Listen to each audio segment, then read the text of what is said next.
Most people think power is about being interesting, saying the right thing, asking good questions, filling space with charm. But here's the paradox: the less you speak, the more people lean in. In psychology, we know that silence creates tension. And people hate tension. They rush to fill it, to make the discomfort go away. But if you can sit with silence, if you can hold that tension, you suddenly become the one who sets the pace. That's where real presence comes from. Think about the last time you felt an urge to jump in, to ask a question, to share a story, to fill an awkward pause. Most of the time, that impulse isn't about connection. It's about relieving your own discomfort. The practice is this: when you feel that impulse, pause.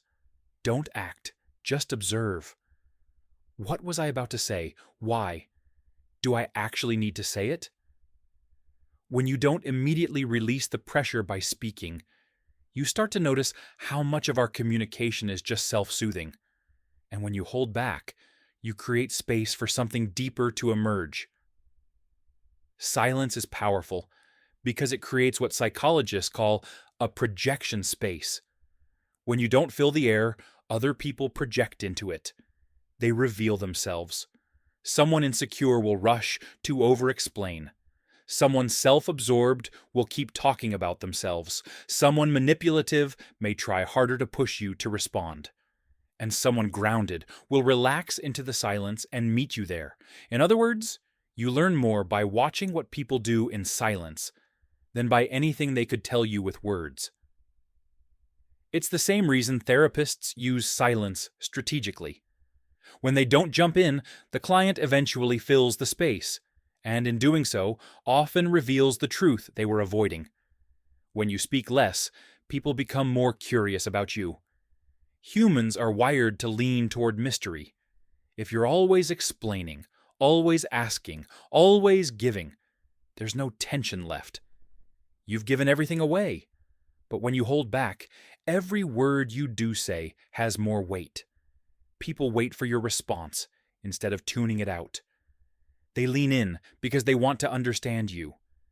It's the same principle that makes someone magnetic in a room.